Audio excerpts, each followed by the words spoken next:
성경 말씀 읽어드리겠습니다. 잠언 6장 16절부터 19절까지 읽어드리겠습니다. 여호와께서 미워하시는 것 곧 그의 마음에 싫어하시는 것이 67가지이니 곧 교만한 눈과 거짓된 혀와 무죄한 자의 피를 흘리는 손과 악한 계교를 꾀하는 마음과 빨리 악으로 달려가는 발과 거짓을 말하는 망령된 증인과 및 형제 사이를 이간하는 자이니라. 구약성경 중에 욥기, 잠언, 전도서를 지혜서라고 말합니다. 왜 성경은 이 책들을 가리켜 지혜서라고 말하고 있을까요? 성경이 말하는 지혜란 무엇일까요? 쉽게 이해를 도와드리기 위해 성경이 말하는 지혜를 집을 짓는 일에 비유하여 말씀을 드릴 수가 있습니다. 지혜란 사람들이 생각할 때 알고 깨달아 마음에 간직하는 것으로 생각할 수 있지만 성경이 바라보는 관점에서의 지혜는 전혀 다른 방향입니다. 성경이 말하는 지혜란 마치 집을 튼튼하게 지을 수 있는 방법을 알되 그 방법을 알고 가지고 있는 것으로 있는 것이 아니라 그 아는 방법대로 실제로 집을 지어가는 것과 같다고 할 수 있습니다. 다시 말씀드리면 집을 튼튼하게 지을 수 있는 방법을 알되 집을 그 아는 방법대로 알기만 하고 만약에 짓지 않는다면 그것은 성경이 말하는 지혜가 아닙니다. 또한 집을 튼튼하게 지을 수 있는 방법을 알되 그 방법대로 짓지 않고 다른 방법으로 집을 지어서 집이 엉망이 되거나 망가진다면 그것도 성경이 말하는 지혜가 아닙니다.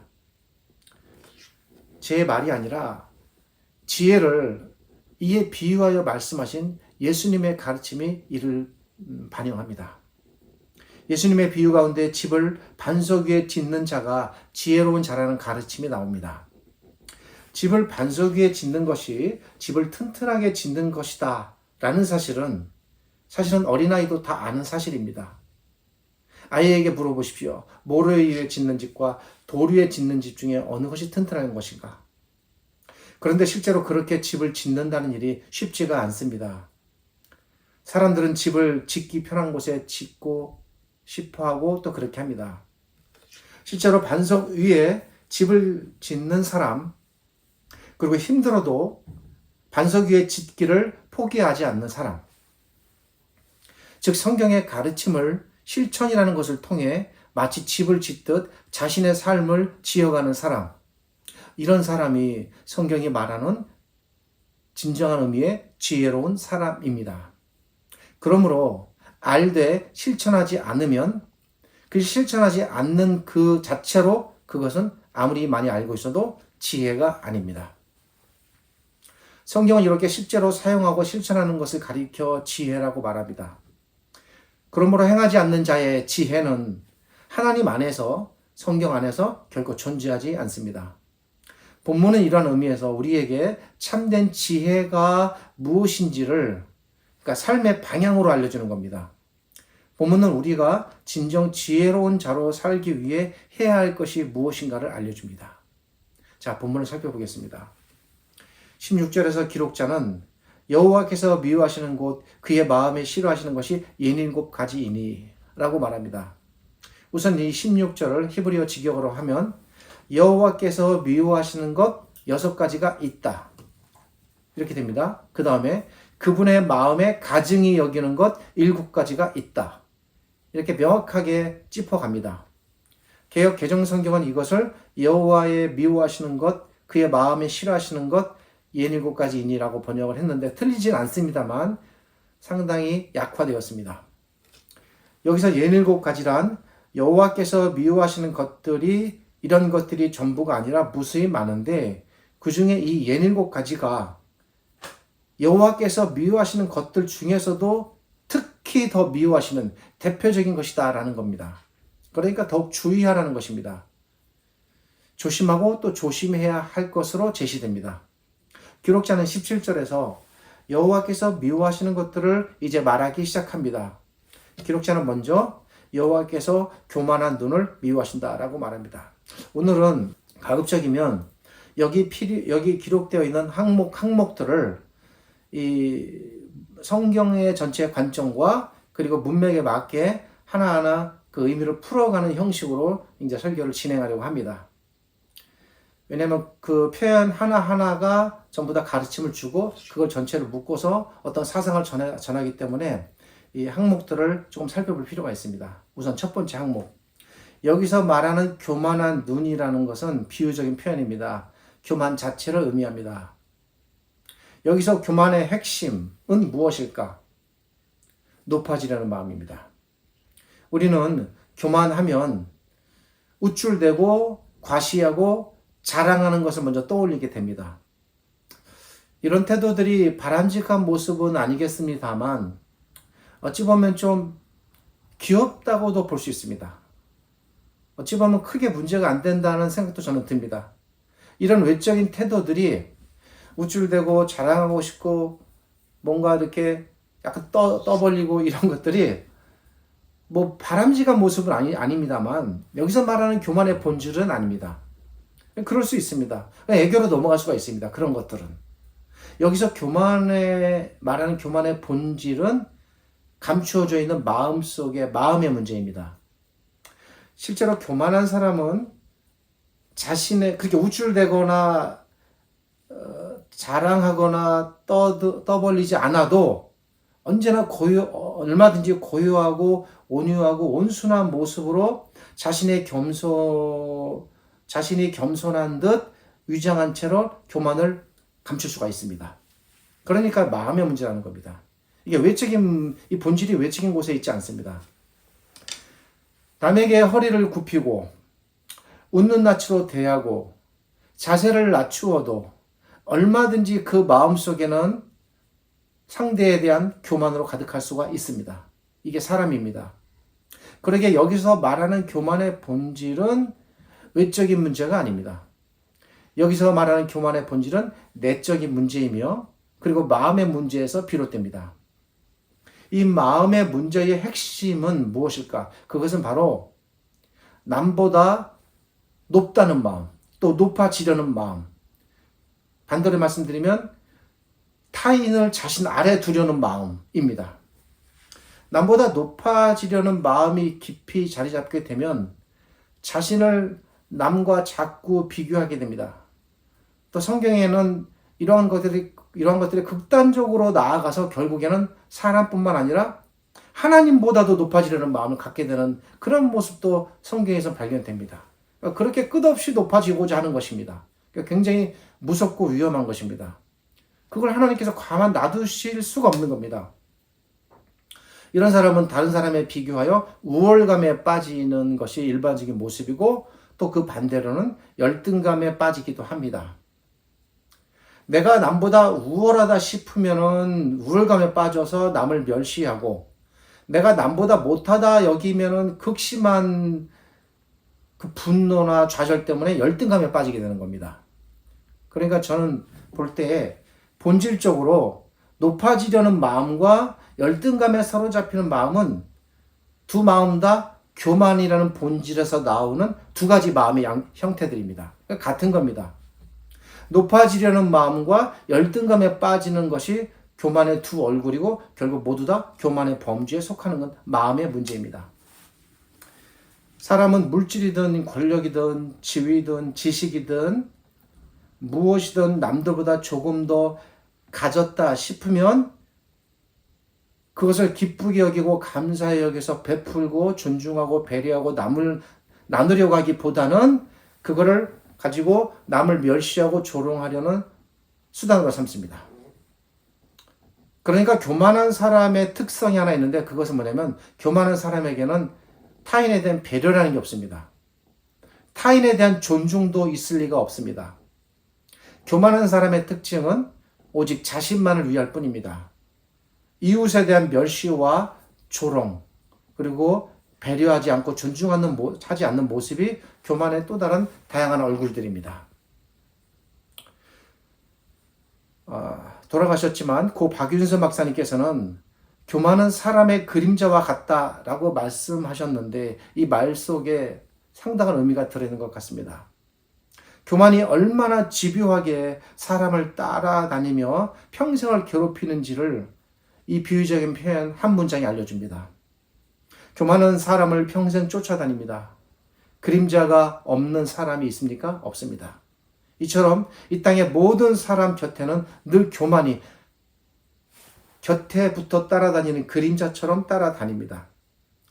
아무도 그러기에 교만으로부터 완전히 이 땅에서 사는 동안 자유로울 수는 없습니다. 그 누구도 마찬가지입니다. 사람은 이렇게 교만을 떨쳐버릴 수 없는 측면에서 연약합니다. 마치 사람의 다리에 딱 달라붙어서 절대 떨어지지 않는 거머리 같습니다. 참으로 끈질기게 사람을 쫓아다니는 존재입니다. 아무리 조심하고 경계해도 잠깐 방심하는 사이에 남과 비교하려는 마음, 남보다 높아지려는 마음, 자랑하고 과시하고 드러내고 싶어하는 마음, 남보다 못하다 여겨 때로는 상실감에 빠지는 마음, 이런 마음들이 떠나지를 못하는 겁니다. 교만은 그러기에 지독할 정도로 집요하며 사람을 끝없이 추락시키고 그 추락의 끝은 없는 것 같습니다. 우리가 모두 이렇게 연약한 존재들입니다. 조심하고 또 조심하고 경계하고 경계하지 않으면 마치 물이 스며들듯 교만이 마음의 빈 곳을 통해 스며들어옵니다. 그렇게 조금씩 들어온 교만은 마음의 틈새를 통해 마음 전체를 가득 채울 것입니다. 참으로 두렵습니다. 지금 잠언 기자가 그러기에 67가지의 악을 말함에 있어서 이 교만을 첫 번째 악으로 꼽아 말하고 있는 것입니다. 잠언 기자는 하나님께서 이런 교만을 미워하신다고 말씀하십니다. 다음으로 기록자는 여호와께서 거짓의 혀를 미워하신다고 말합니다. 기록자는 거짓을 여기서 혀에 비유합니다. 사람이 혀를 어떻게 사용하느냐에 따라 그 혀가 사람을 죽이기도 하고 살리기도 합니다. 그런데 거짓된 혀는 사람을 죽입니다. 왜 그럴까? 거짓이라는 악은 키우지 않아도 잘 자랍니다. 작은 거짓말은 금방 자라서 큰 거짓으로 발전합니다. 그래서 사람들은 뻔뻔하게 공적인 자리에서도 부끄러움 없이 거짓을 말합니다. 당장 내일 탄론할 것을 알면서도 일단 오늘 거짓을 말해보고자 하는 사람들도 많습니다. 또 사람들은 거짓을 숨기기 위해 더욱 교묘한 술책을 사용합니다. 사람들이 이렇게 사용하는 술책들 중에는 자신의 거짓말을 진실 속에 감추어 말하는 것입니다. 말할 때 거짓을 전부 말하면 들킬 염려가 있습니다. 그래서 사람들은 진실을 말하면서 그 속에 한두 가지 섞어 말합니다. 그러기에 거짓은 대부분 항상 진실의 끝자락을 붙어 다닙니다. 거짓이라고 해서 항상 모든 것이 처음부터 끝까지 다 거짓이 아닙니다. 그런데 그것이 문제가 덜 될까? 그렇지 않다는 겁니다. 거짓은 그 거짓의 얼굴을 가리기 위해 진실의 끝에 살짝 붙어서 교묘히 그 얼굴을 가립니다. 분명히 알아야 합니다. 온통 거짓이든 진실의 끝자락에 붙은 거짓이든 하나님의 관점에서는 모두 명백한 거짓일 뿐입니다. 오히려 진실의 끝에 붙은 거짓이 자신의 거짓된 얼굴을 감추기 위한 것이라는 점에서 더욱 교묘하고 사악할 수가 있습니다. 사람들은 더욱 교활해지고 간교해지고 이렇게 거짓을 꾸미는 일에 능숙해집니다. 그러나 사람이 아무리 감추고 또 감추어도 속지 않으시는 분이 계시니 하나님이십니다. 아무리 깊이 감추어진 거짓도 모두 아십니다. 아무리 사소하고 작은 거짓도 모두 아십니다. 아무리 진실의 끝자락에 붙은 거짓이라도 그 티끌마저 아십니다. 거짓이 아무리 진실로 포장되고 끝에 붙어 있어도 정확하게 아십니다. 어떤 거짓도 용납하지 않으십니다. 그래서 기록자는 말합니다. 하나님께서는 거짓된 혀를 미워하신다. 대표적인 악 7가지에 포함됐다는 사실에 우리는 여기에 주목해야 됩니다. 다음으로 기록자는 하나님께서 무지한 자의 피를 흘리는 것을 미워하신다고 말합니다. 이사야 시대에 많은 사람들이 하나님께 무수한 제물을 바쳤습니다. 그러나 하나님께서는 그들의 제물을 받지 않으셨습니다. 이유는 그들이 피를 흘린 손으로 제물을 바쳤다는 사실 때문이었습니다. 하나님께서는 피 묻은 손으로 제물을 드리기보다 먼저 공의를 행하라고 말씀하셨습니다. 이사야서뿐만 아니라 미가서에서도 같은 가르침이 반복되어 나옵니다. 제물을 바치지 않아도 좋으니 차라리 너희는 과부와 고아를 돌보라고 말씀하십니다. 제사를 드리는 일보다 공의와 선을 향하는 것이 먼저라고 말씀하십니다. 오늘날 신자들의 모습을 보면 그렇지 않은 것 같습니다. 사람들은 공의보다 예배가 먼저입니다. 선을 향하는 것보다 하나님을 섬기는 것이 더 먼저라고 생각합니다. 이웃을 돕는 일보다 내 교회 일을 하는 것이 더 우선이라고 생각합니다. 제가 이전에 속했던 교회에서 이런 문제로 제가 심히 마음이 힘들었고 아팠던 적이 있었습니다. 사람들은 또 가정보다 교회 일이 더 우선이라고 생각하고 그렇게 가르칩니다. 이로 인해 많은 신자들이 방황하고 갈등하며 고통을 받습니다. 엄밀한 의미에서 하나님의 관점에서는 공의를 행하는 일과 예배가 다르지 않습니다. 선을 행하는 일과 하나님을 섬기는 일이 다른 일이 아닙니다. 가정을 세우는 일과 교회를 세우는 것이 다르지 않습니다. 자꾸 예배와 교회 일과 종교적인 일들을 공의와 선과 가정으로부터 분리해내려는 것 잘못된 것입니다. 하나님 편에서는 공의가 곧 예배이고 선을 행하는 것이 하나님을 섬기는 것이며 가정을 세우는 것이 교회를 세우는 것입니다. 그런데 신자들은 자꾸 잘못된 편견, 누군가의 잘못된 가르침, 그리고 개인의 어떤 특정한 사람들의 사악한 이익, 이런 것들로 인해 자꾸 이것들을 나누려고 합니다. 매우 옳지 않습니다. 신자들이, 죄송한 표현입니다만, 하나님을 모릅니다. 신자들이 하나님을 몰라도 너무 모르는 것 같습니다. 자신들의 행위가 하나님께 얼마나 누가 되는지, 하나님의 마음을 얼마나 상하게 하는지를 알지 못합니다. 자기들은 잘하고 있다고 생각합니다. 근데 그렇지가 않다는 것이죠. 이런 일들이 벌어지는 것입니다. 다음으로 기록자는 하나님께서 악한 계교를 꾀하는 마음을 미워하신다고 말씀하십니다. 악한 계교를 꾀하는 마음이란 악을 행하기 위해 악을 계획하는 것을 우선 말합니다. 악한 계교는 모든 악의 근원이고 시작입니다. 사람은 악한 계교를 통해서 악을 계획하고 그리고 시행합니다. 하나님께서는 이렇게 악의 근원이 되는 계교를 미워하신다라고 말씀하시니까 이것도 역시 마음의 문제입니다. 악을 드러내고 행해서 문제가 되는 것, 그거는 물론 더 큰 문제가 되겠습니다만 그 이전부터 이미 심각함의 시작이 된다는 겁니다. 악을 생각하고 악을 계획하고 악을 상상하고 악을 마음에 담아두는 이런 모든 것들을, 생각과 마음과 관련된 모든 악에 대한 작동들 전부 다 여기에 해당됩니다. 악과 관련해서 마음에 두려는 모든 생각들이 전부 악한 계교의 표현입니다. 마음에 담아둔 악을 적극적으로 행위로 표출하지 않을지라도 그 생각 자체만으로 이미 악이 그 사람에게 생겨나는 겁니다. 잠언 기자는 이 점을 경계시키고 있습니다. 우리 예수님께서도 바리새인들과 서기관들의 악을 지적하시면서 행위의 지적이 아니라 이 마음의 문제를 이미 지적하셨습니다.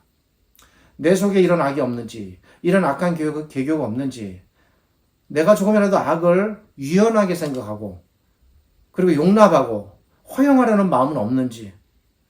유혹은 들어올 수 있습니다. 유혹이 들어왔다고 해서 그것이 꼭 계교이고 죄는 아닙니다. 마음의 공격을 받는 상태입니다. 문제는 그걸 내가 받아들이고 거기에 내 마음을 열어두고 나아간다면 그때부터는 이제 나의 책임이 되는 것입니다. 그러니까 이게 좀 미묘한 문제이긴 합니다만 이 마음의 경계가 있습니다. 어떤 것으로 인해서 악한 생각이 들어오고 악한 어떤 것들이 자꾸 생겨날 때까지는 그래도 괜찮은데 이거 위험한 상태입니다. 그런데 그것을 이제 허용을 하고 뭔가 거기에 대해서 몰두하고 골몰하고 그걸 통해서 뭔가 계획하는 쪽으로 나아간다면 그때부터는 자기의 책임이고 자신의 선택이기에 하나님 앞에 문제가 됩니다. 이런 점들을 우리가 이 마음의 움직임의 마음의 흐름들을 잘 생각하셔야 됩니다.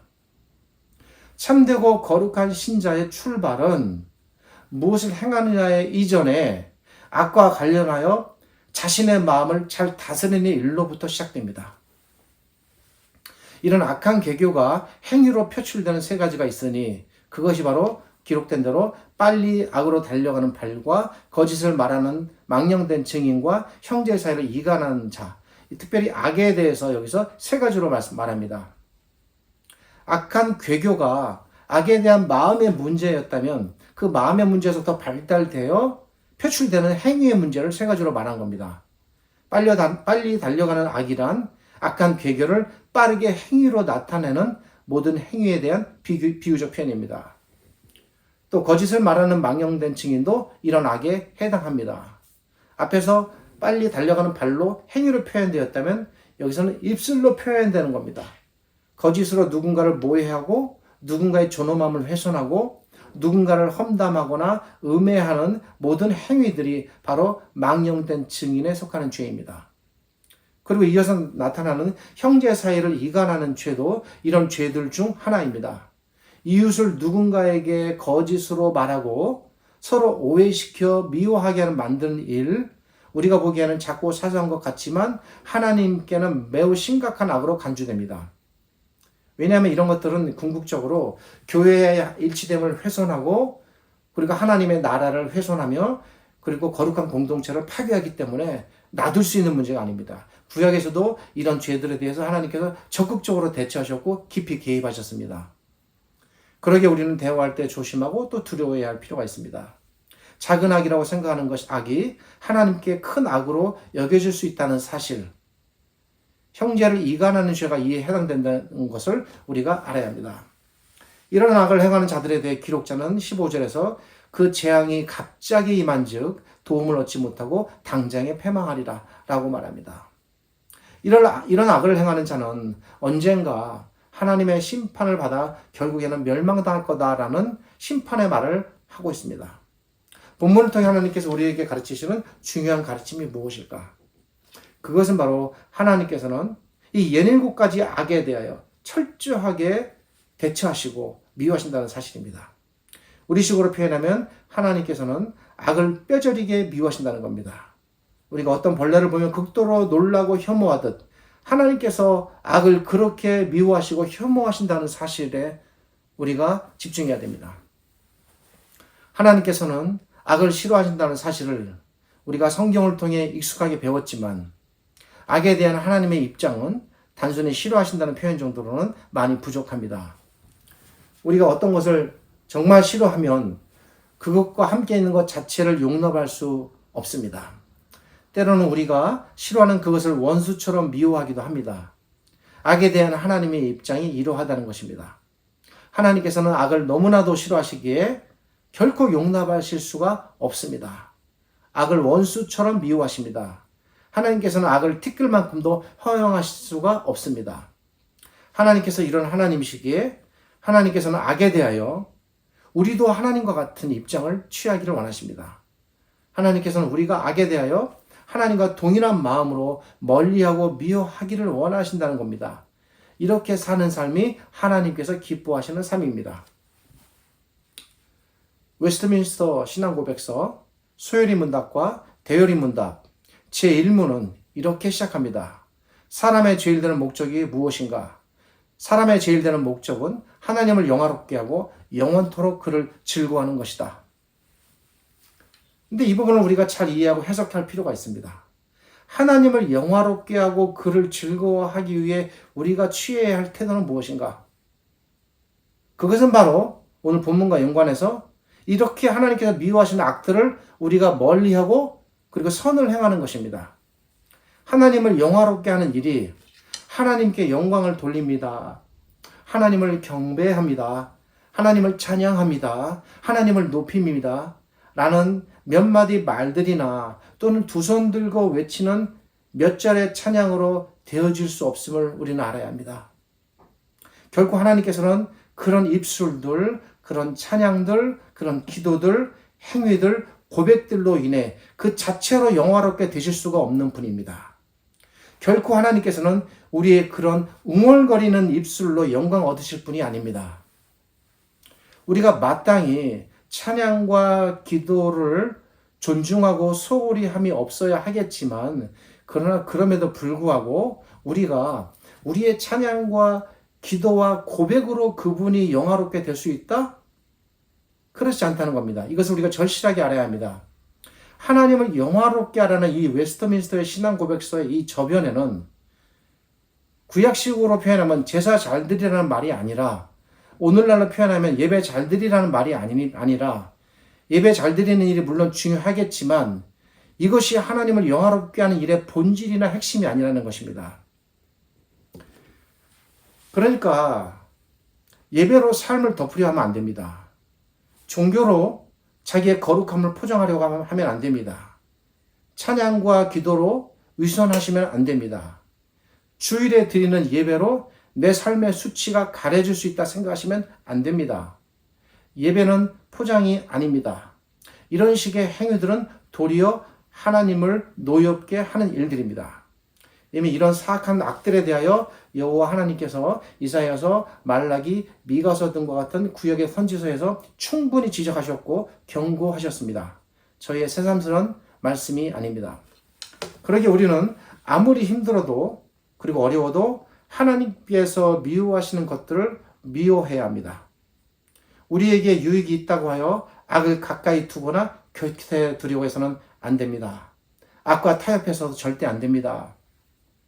힘들고 고단해도 비유로 말씀드리면 집은 돌 위에 지으셔야 합니다. 귀찮다, 힘들다 생각하여 집을 아무데나 지을 수 없는 것처럼 무너질 것을 뻔히 알면서 집 짓는 사람이 없듯 진리를 알면서 진리를 외면할 수는 없는 것입니다. 얼굴을 돌려 진리를 외면하려고 하지 마십시오. 진리를 똑바로 쳐다보고 받아들여야 합니다. 진리대로 살아야 합니다. 진리와 다른 것을 함께 붙잡고 타협하려 하면 안 됩니다. 진리에서 퇴보하거나 물러나셔서도 안 됩니다. 이렇게 하나님의 뜻을 바로 알고 행하는 자가 성경은 지혜로운 신자다, 지혜로운 자다라고 말합니다. 진정한 지혜는 이렇게 삶을 통해서 구현되어야 합니다. 나는 과연 지혜로운 사람인가? 나는 과연 참되고 거룩한 신자인가? 지금 내가 그 정도에는 도달하지 못했어도 과연 나는 그래도 이 사실만은 명확하게 깨닫고 알아서 이 참되고 거룩한 신자의 길, 그 방향으로 내가 지금 나아가고 있는가? 그렇게 힘쓰고는 있는가? 나는 과연 그렇게 가려고 그 방향의 길을 걷고 있는가? 자기가 알 것입니다. 생각해 보십시오. 당신 속에 있는 거룩한 지혜가 당신의 삶을 통해 나타나기를 간절히 기원드립니다. 당신의 지혜가 당신의 삶 속에서 꽃피고 열매 맺기를 저는 설교자로서 간절히 기원드립니다. 제 설교가 허공에 드는 허무한 소리가 되지 않기를 바랍니다. 누군가 맺은 이 지혜의 열매는 그분의 삶을 더욱 복되고 풍요롭게 채워줄 것입니다. 그리하여 거룩한 창고에 거룩한 열매들이 가득할 것입니다. 진적 반석 위에 집을 짓는 지혜로운 신자가 되기를 말씀을 통해 간절히 기원드립니다. 지혜로운 삶을 사는 당신이 진정한 신자이고 거룩한 신자이고 그리고 그런 의미에서 드러나는 세상의 일들을 하지 않는다 할지라도 위대한 신자입니다. 기도하겠습니다. 거룩하신 하나님 감사드립니다. 오늘 말씀을 통해서 참된 지혜가 무엇인가를 생각해 보았습니다. 정말 우리 하나님께서 미워하시는 것들이 무엇인지 그리고 우리가 마땅히 그러한 것들을 하나님의 편에서 함께 미워하고 멀리해야 하는 것들에 대해서 생각해 보았습니다. 그리하여 하나님의 이 가르침을 잘 세워가고 집을 짓는 것처럼 자기의 삶을 꾸려나가는 거룩한 지혜로운 자들이 되기를 바랍니다. 지금 우리 주님 예수 그리스도의 은혜와 우리를 지극히 사랑하시는 아버지 하나님의 크신 사랑과 오늘 이 말씀을 통해서 우리를 지혜로운 자들로 이끄시고 세워가시는 성령 하나님의 함께하심이 오늘 이 말씀을 받아들여서 참된 지혜의 자로 세워지기를 원하고 그 반열위에 서가는 거룩한 신자들이 이 말씀을 통해 더욱 하나님의 집을 든든히 세워갈 수 있기를 우리 주님 예수 그리스도의 이름으로 축복하며 기도드립니다.